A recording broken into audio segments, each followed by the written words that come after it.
pas grave, je vais démarrer l'enregistrement, mais vous leur dites que du coup, je peux pas lancer pour l'instant le live, mais que ils auront sur KTeX la vidéo enfin, le lien pour aller sur la vidéo. Voilà. Parce que là, je suis en train d'enregistrer tout ce qui se passe sur mon écran de toute façon. Alors, on va faire ça. Bonjour. Alors, pour les terminales, ah pardon, excuse-moi. Parce qu'on a changé de salle, donc je croyais que c'était. Ok. Alors, donc.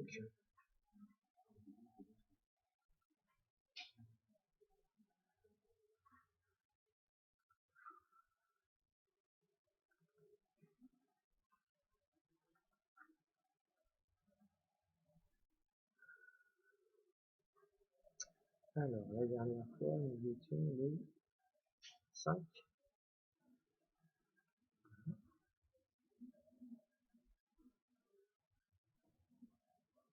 Donc Fatou, on est en train de faire le dernier exercice. La seule chose qu'il faut retenir pour pouvoir faire cet exercice-là, c'est ce qui est marqué en rouge sur le tableau en haut à droite. D'accord? C'est l'équation d'une tangente.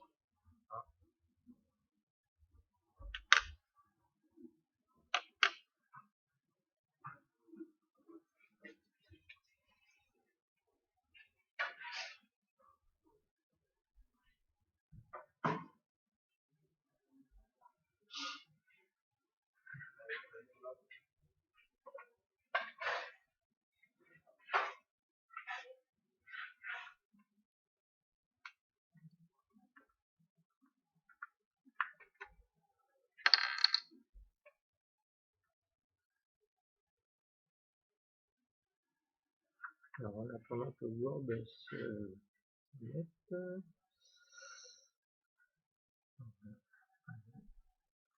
je devrais.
Exercice 3. Donc,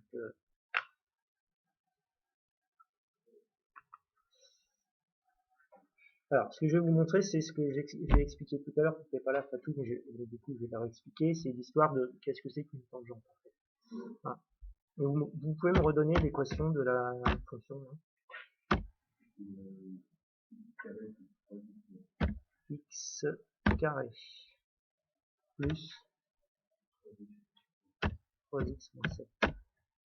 Ok, donc là j'ai ma parabole, enfin, mon morceau de parabole. Voilà. D'accord. Ça,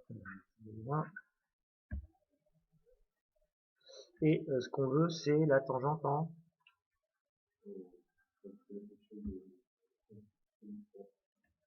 D'accord, donc du coup on veut la tangente en 3.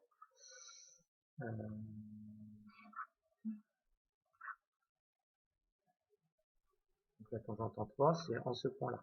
D'accord. Donc du coup je vais créer un point. D'accord. Et en fait jusqu'à présent ce qu'on faisait c'était qu'on calculait un taux d'accroissement. C'est-à-dire que on disait tiens 1 heure plus tard, là on a 3, 1 heure plus tard. Voilà, qu'est-ce qui se passe? je crée une droite qui va être ma droite séquente, et grâce à la fenêtre algébrique, j'ai mon équation de ma tangente qui est écrite là. Sauf que, pas de ma tangente, mais de ma droite qui passe par mes deux points.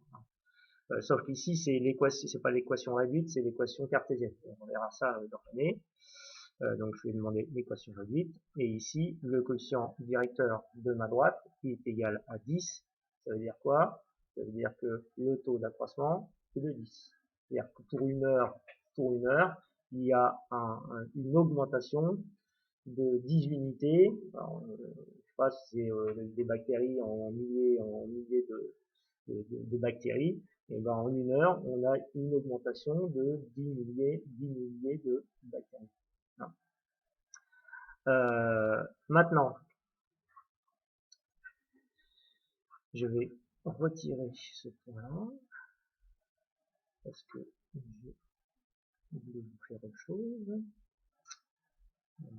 Donc si j'efface le point, la droite disparaît. Donc vous voyez bien qu'une droite est définie absolument par des points.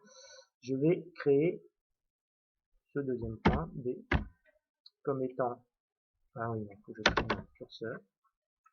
Donc, je vais créer un curseur. Ce curseur, je vais l'appeler H.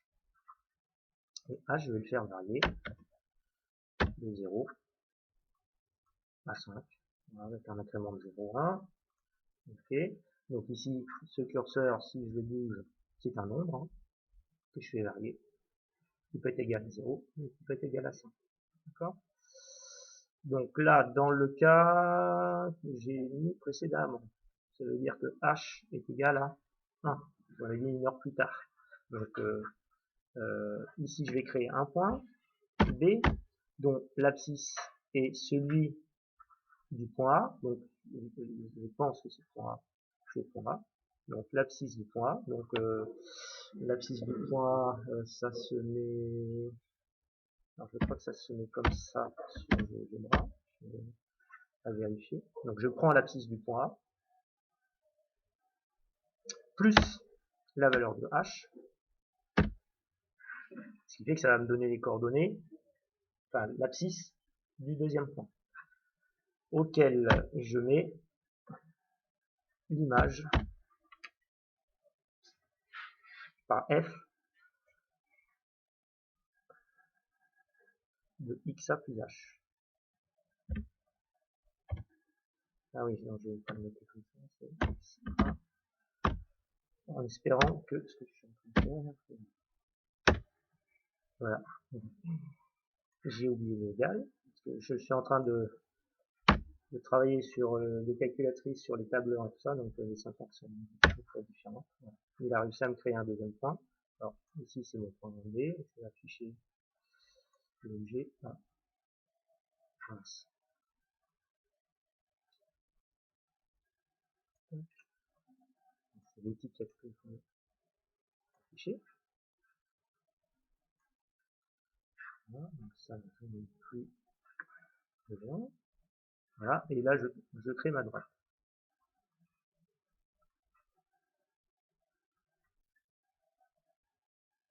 J'ai une droite, d'accord. Si je fais varier ici mon point, et j'ai ma droite qui varie au niveau orientation, c'est-à-dire que mon coefficient directeur de ma droite bouge. Hein, si j'affiche le côté algébrique, ici je remets l'équation cartésienne, ici j'ai un coefficient directeur de 11,1, c'est-à-dire le taux d'accroissement est de 11,1.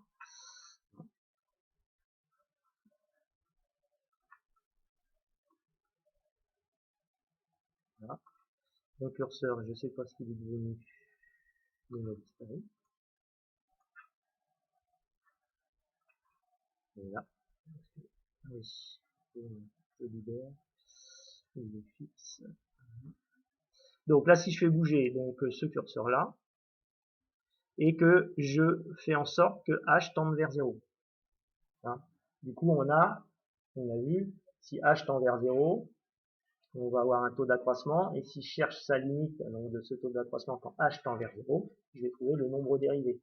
Le nombre dérivé, c'est le coefficient directeur de ma droite Et vous allez voir que quand h est égal à 0, qu'est-ce qui se passe? Ben, il n'y a plus de droite. Donc c'est pour ça qu'on ne peut pas dire que h est égal à 0, parce qu'il faut qu'il tende vers 0. S'il tend plus vers 0, les deux points sont confondus, et donc du coup, il y a une infinité de droites qui peuvent passer par un point. Donc du coup, il faut absolument deux points distincts.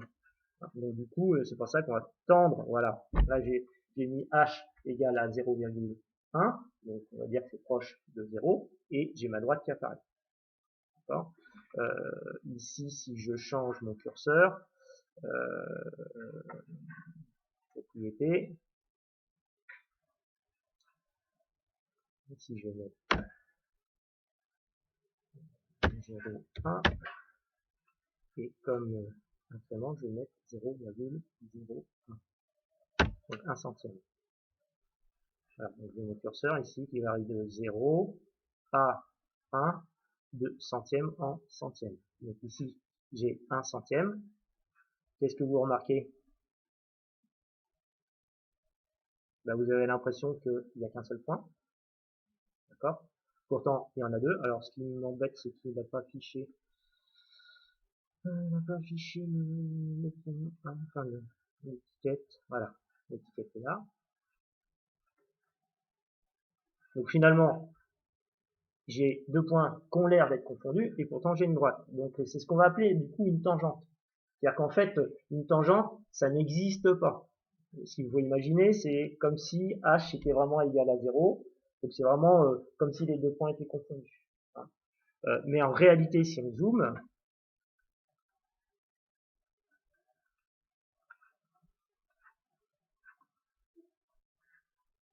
là, on voit bien que les deux points ne sont pas confondus. Ce qui permet l'existence de la droite. Par contre, dès que h va être égal à 0, il n'y a plus de droite. Alors vous allez me dire, voici, ça ressemble à une droite. Et justement, vous allez remarquer que quand on zoome, ça c'est une sorte d'introduction au chapitre suivant, quand on zoome, en fait, ici, localement, en zoomant, on a l'impression d'avoir une droite. Donc ça veut dire on peut assimiler chaque courbe par des morceaux de droite, des petits morceaux de droite. Alors, à une époque où moi je faisais du dessin assisté par ordinateur, au tout début du dessin assisté par ordinateur, quand on traçait des courbes, ou notamment un cercle, le logiciel nous demandait combien de segments on voulait. C'est-à-dire qu'en fait, il ne dessinait jamais des cercles, parce que la capacité de calcul des ordinateurs à cette époque, on remonte à 30 ans, elle était beaucoup moins importante qu'aujourd'hui, et la mémoire aussi était beaucoup moins importante. Ce qui fait que pour limiter les calculs et encombrer la zone mémoire, on permettait de dessiner des cercles qui n'étaient pas des cercles, qui pouvaient être des pentagones, par exemple, si on choisissait de faire des cercles avec seulement 5 segments. Par contre, si on voulait après vraiment imprimer le dessin pour que ceux qui lisent le dessin s'aperçoivent que c'est vraiment un trou circulaire, donc du coup, à ce moment-là, on augmentait la définition. Et en fait, quand on zoomait, on voyait bien, on avait, à l'œil nu, quand on imprimait, on a l'impression d'avoir un cercle, et quand on zoomait sur l'ordinateur, on voyait bien qu'on avait que des segments.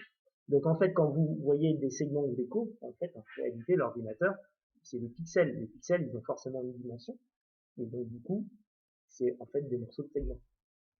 Donc là, on peut imaginer qu'ici, on pourrait modéliser toutes les courbes par des petits morceaux de segments. C'est ce qui est en réalité fait par les ordinateurs. Donc tout ça pour vous dire que quand on parle de tangente, vous imaginez, c'est comme si vous n'avez qu'un seul point. En réalité, vous en avez deux qui sont pratiquement confondus. Et en fait, une tangente, c'est quoi? C'est une droite qui touche la courbe en un seul point. Il faut s'imaginer ça, alors qu'en fait, en réalité, il y en a deux. En un seul point. Et puis, ce qui est important, c'est de connaître donc le coefficient directeur de cette tangente, qu'on appelle le nombre de dérivés, voilà, qui nous permet de connaître en A ou à 1 heure exactement le taux de variation qui va se passer 1 millième de seconde plus tard. Qui va peut-être pas être différent de ce qui va se passer 2 millièmes de seconde plus tard. Donc du coup, on n'est pas obligé, on peut être très très précis sur la tendance à un instant T et pas être obligé d'attendre, par exemple sur la bourse, pour estimer le taux d'accroissement d'une action, on n'est pas obligé d'attendre le lendemain pour savoir quelle serait l'évolution de le marché, il marche à la seconde, à la minute près. Donc c'est important de voir la tendance tout de suite, sur le moment, et pas une heure plus tard. Donc là, le nombre dérivé, ça sert à ça. Donc maintenant qu'on a peut-être compris ce que c'était qu'une tangente, ben là, il faut être capable de donner l'équation d'une tangente. Donc on a vu tout à l'heure ce matin, en début, je vous ai donné une équation. La seule chose qu'il faut connaître, c'est l'équation qu'on va marquer, qui se démontre, que je ne vais pas démontrer parce que je ne veux pas perdre de temps. La démonstration est dans votre livre, donc vous pourrez la regarder par curiosité. Donc la tangente, enfin l'équation de la tangente.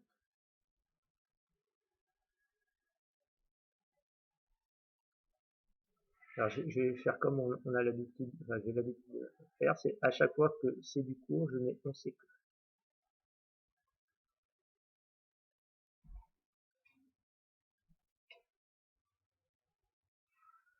Alors on sait que quoi? Alors ça c'est écrit dans le cours que l'équation de la tangente à la courbe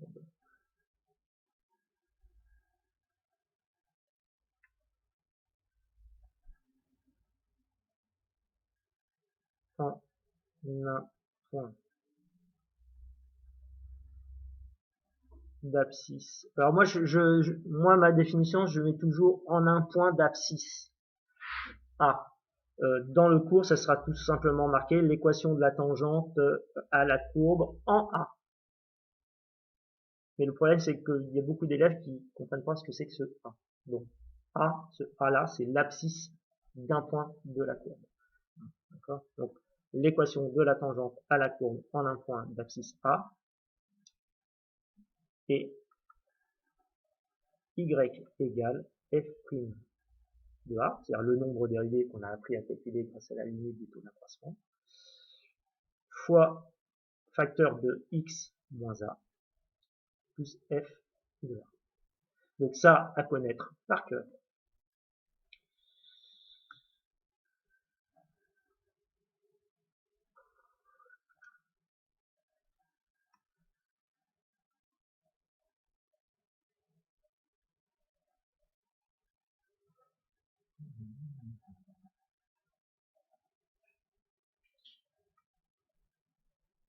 Allez.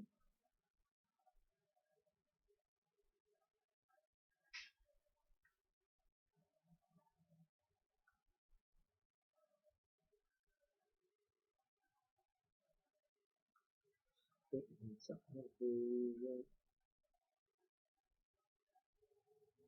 c'est là.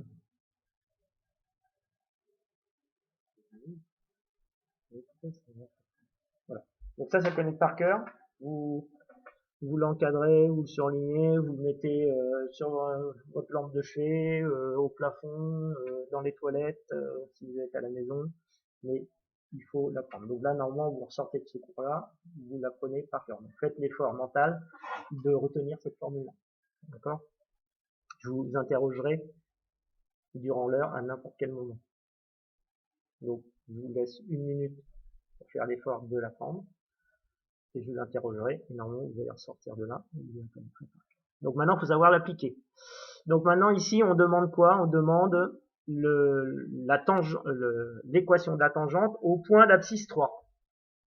Donc ici, donc là maintenant, j'applique ma formule.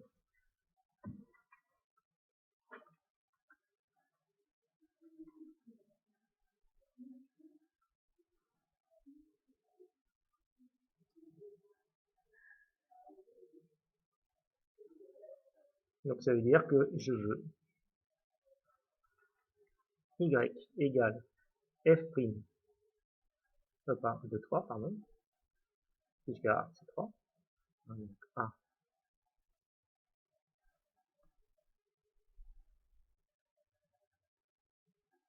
Voilà.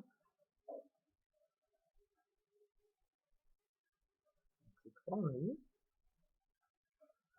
Facteur de x moins 3 plus f de 3.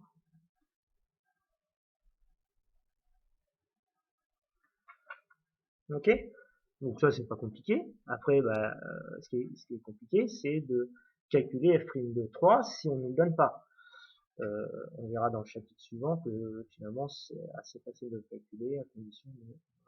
Donc là, d'après le texte, on nous dit que f' de 3 égale 9.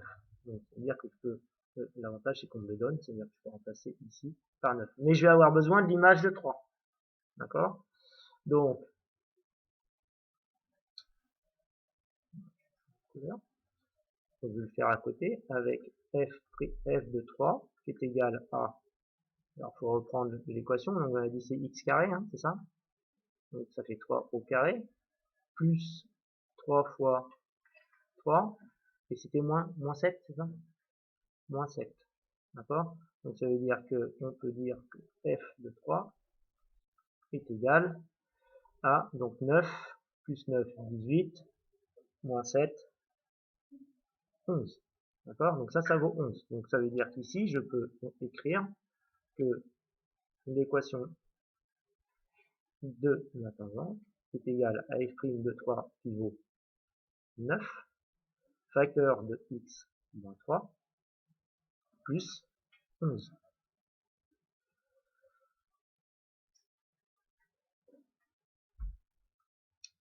C'est bon? Alors, on va pas laisser ça comme ça, parce que moi, ce que je veux, c'est l'équation réduite pour bien faire apparaître le quotient directeur, mais il est là, hein, le quotient directeur. C'est f' de 3. Donc c'est 9. Je te vois, Stéban, froncer les sourcils. F' de 3, il est donné dans le sujet. Regarde, c'est donné là. Non. Je vais surligner. 3. Alors, ce qu'on va faire, puisque toi, tu n'étais pas conscient de ça, c'est que tu as dû louper une étape, c'est-à-dire ça. Et moi, je vais utiliser le violet, mais le violet, voilà. Je vais faire la correspondance de couleurs.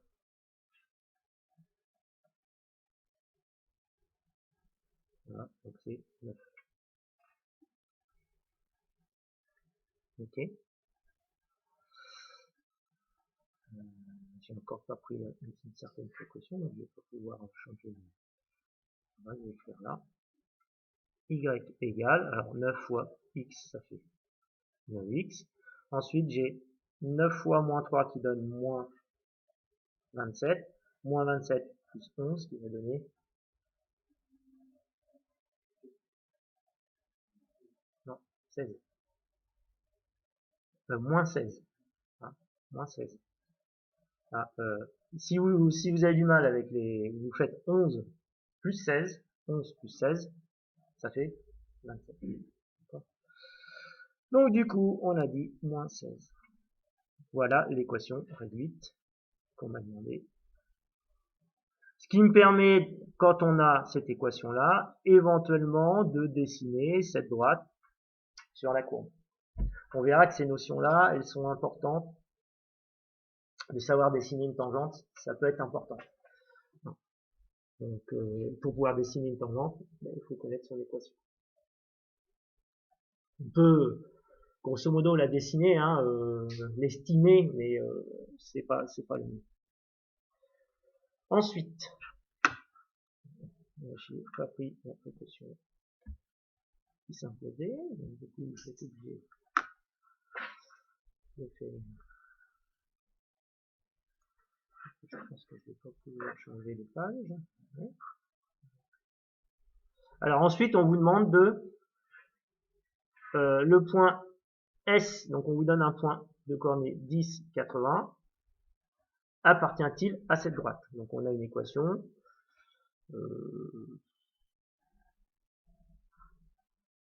Bon, ça vaut ce que ça vaut. La question, je vois pas où est-ce qu'ils veulent en venir, mais c'est pas grave.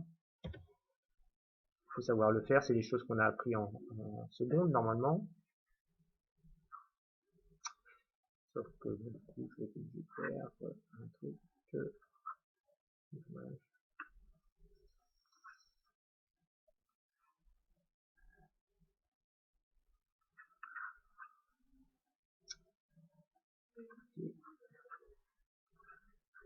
C'est ça que je vais effacer.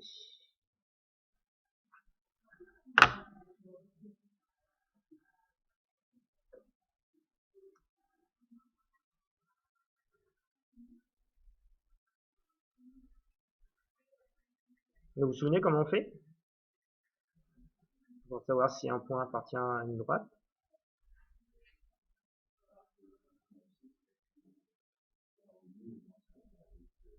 Ouais, tout à fait. Donc on prend l'abscisse du point qu'on nous propose, ici 10, on le remplace dans l'équation et on regarde si on trouve 80. Si on trouve 80, alors le point appartient à la droite. Après, il faut savoir rédiger. Hein. Donc vous faites, et puis après on verra comment le rédiger.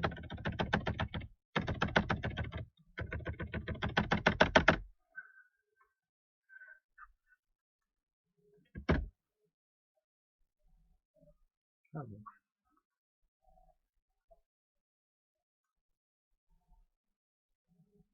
Pourquoi il pas se mettre là.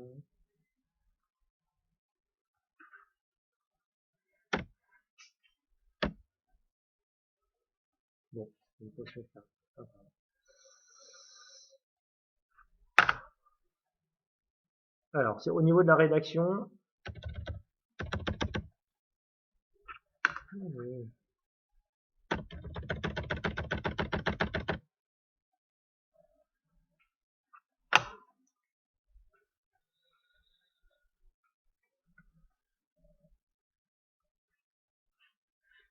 Donc on a un point. Des coordonnées, rappelez-moi les coordonnées. 10, 80. Donc question, est-ce que S appartient à la courbe de F?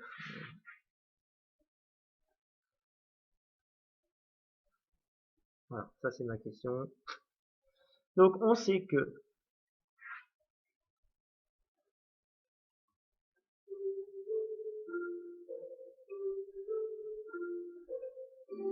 si S appartient à la courbe, alors, je vais écrire là, alors,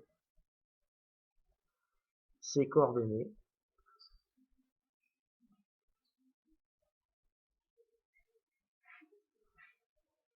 vérifient l'équation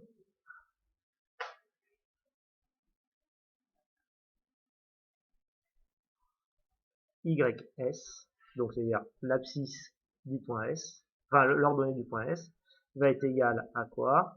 À 9 fois l'abscisse du point S moins 16. Donc, qu'est-ce qu'on va devoir faire? Calculer 9 fois XS moins 16. Or, 9 16.16, donc XS, c'est ce nombre-là, c'est l'abscisse du point S. D'accord? Donc du coup, j'ai 9 fois donc 10 moins 16. Donc ça fait 90 moins 16, et 90 moins 16,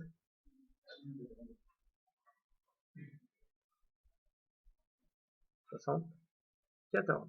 Or, 74 est un nombre différent de 80, 80 étant ce nombre-là.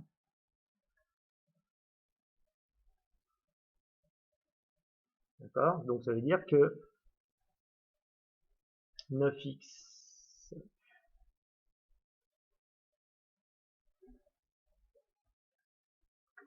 9x fois xs moins 16 est différent de son ordonnée par l'équation de cette tangente. Voilà. Donc on peut en conclure, conséquence, on en déduit que le point S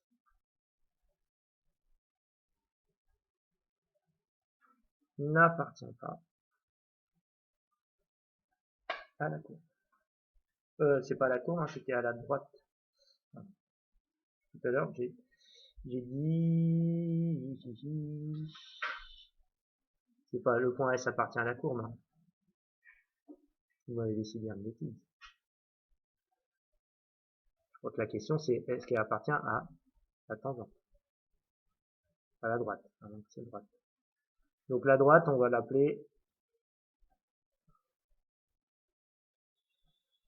on va l'appeler D. Voilà.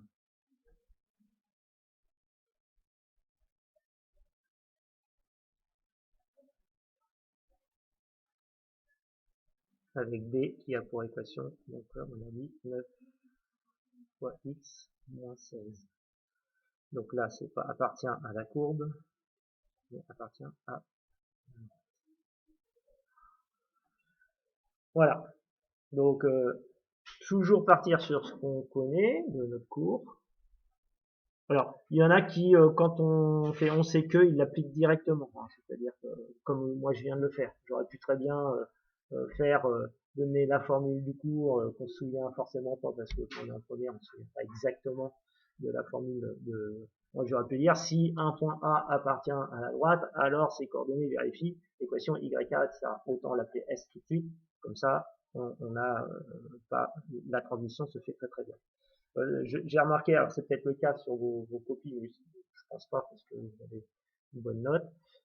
À chaque fois que vous avez une formule, prenez pas la formule du cours intégralement. Par exemple, il y en a qui m'ont dit nombre d'issues de A sur le nombre d'issues de... Bah, le nombre d'issues de A, c'était le nombre de personnes qui... En fait, c'était pas le nombre d'issues de A, mais c'était le nombre d'issues de N2 par exemple, donc les personnes sont arrivées au niveau 2, mais à ce moment-là on n'avait pas le nombre d'issues de N2. On dit le nombre de personnes arrivant on l'applique à notre problème. Ou éventuellement, quand vous voulez dire le nombre d'issues, je crois que vous en avez parlé, on peut parler du cardinal de A. Le cardinal de A, c'est le nombre d'issues qui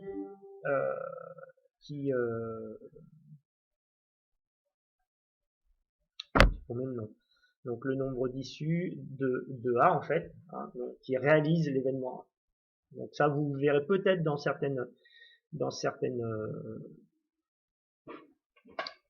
bouquins, certaines littératures, ou peut-être votre professeur de l'année prochaine, si c'est pas moi, hein, vous emploiera ce terme-là. En tout cas, si l'année prochaine on est ensemble et qu'on doit faire des probas, j'utiliserai peut-être cette écriture-là qui est beaucoup plus simple.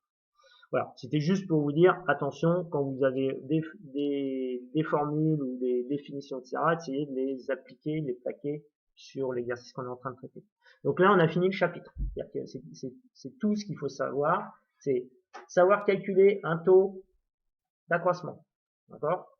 Donc, f de A plus H moins F. Alors, pas forcément H d'ailleurs. Ça peut être entre deux points, hein, si on dit le taux d'accroissement entre deux points, bah c'est f de A moins f de B sur xa moins xb. D'accord? Maintenant, si on vous parle du taux d'accroissement avec h, pour pouvoir ensuite déterminer le nombre d'fb, à ce moment-là, on va avoir à calculer la limite de ce taux d'accroissement. Et le taux d'accroissement, à ce moment-là, c'est f de A plus h moins f de A sur h. Et on fait tendre h vers 0, une fois qu'on a tout calculé notre taux d'accroissement, et on regarde ce qui reste. Si la limite est finie, qu'est-ce que ça veut dire fini? Ça veut dire qu'il y a un nombre, on est capable d'associer la limite à un nombre, alors la fonction est dérivable en ce point. Sinon, donc si vous avez autre chose qu'un nombre, plus l'infini, moins l'infini, ou un truc qui dépend encore d'une valeur de n, etc., ça veut dire que vous n'avez pas de limite. Et s'il n'y a pas de limite, ça veut dire que votre votre fonction en ce point-là n'est pas dérivable. Ça veut dire qu'en fait, la courbe, elle passe pas par ce point. Oui. Et si c'est une fraction, c'est dérivable? Si c'est une? Si c'est une fraction. Tu veux dire une fonction qui serait une fonction homographique? Non, une fonction homographique, obligatoirement, c'est dessiné par une hyperbole. Donc une hyperbole, ça veut dire que quand je dessine une hyperbole, à un moment donné, je suis obligé de lever le crayon et de sauter un endroit où justement il n'y aura pas de trait de crayon. Donc je vais être obligé de lever le crayon. Donc là, par exemple, une hyperbole. Donc une fonction homographique, c'est ça. C'est si j'ai ax plus b sur a'x plus b', donc deux fonctions affines sur un quotient, donc ça s'appelle une fonction homographique. À ce moment-là, je vais avoir une hyperbole qui va être dessinée, alors ça va dépendre de ces valeurs-là, mais je peux avoir une hyperbole qui est dessinée comme ça.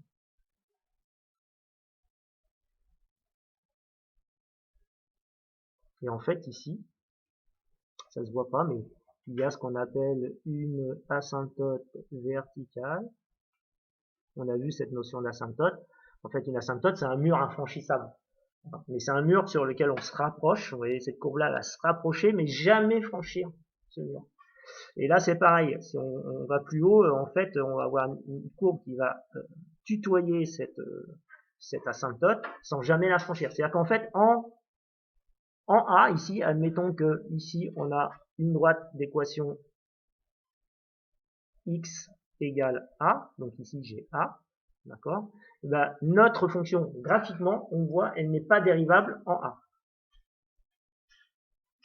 F, pas dérivable en A. D'accord? En terminale ES, on disait tout simplement, si je lève le crayon, on dit simplement la courbe, ça veut dire qu'elle n'est pas dérivable en un temps. Mais c'était plus sur la notion de continuité, parce qu'en fait, il y a une association entre une fonction qui est continue. Si une fonction est continue, elle est forcément dérivable en tout point. Continue, ça veut dire que je lève pas le crayon. Quand une fonction n'est pas continue, ça veut dire qu'en un point, elle n'est pas dérivable. Voilà. Alors il restera à déterminer ce point. Mais justement, vous calculez une limite, etc. Et à ce moment-là, vous verrez en quel.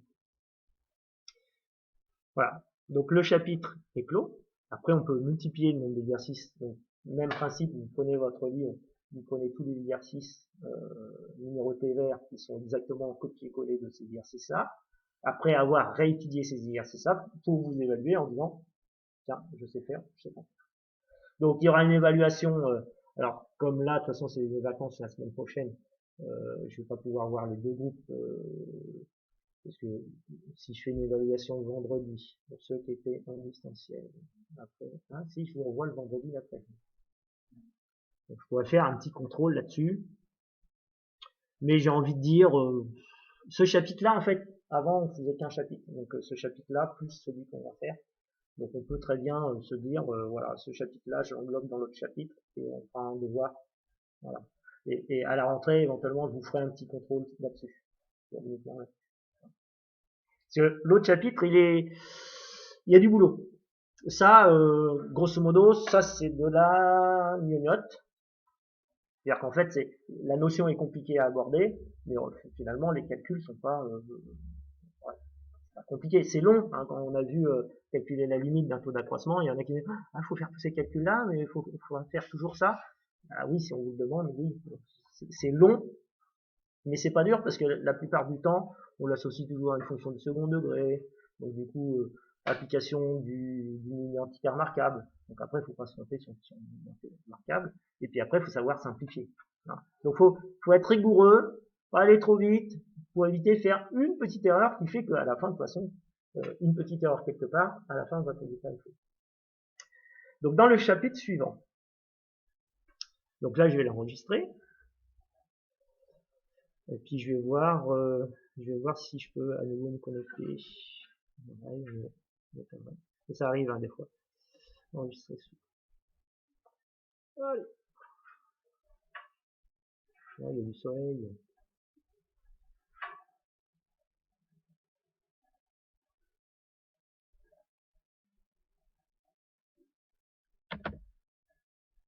10.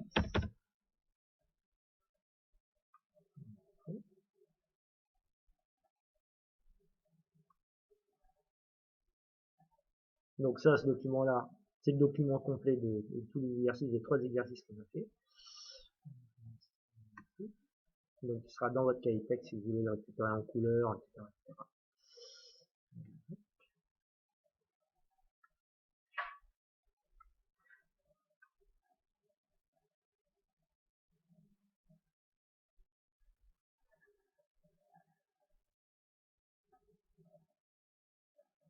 Donc là, je vais faire 2 vidéos, c'est-à-dire que parce que je ne les mettrai pas dans le même, la même playlist. Là, j'avais créé une playlist qui s'appelle Dérivation locale. Si vous voulez retrouver tous les cours des lives, vous pouvez les retrouver dans cette playlist. Hein.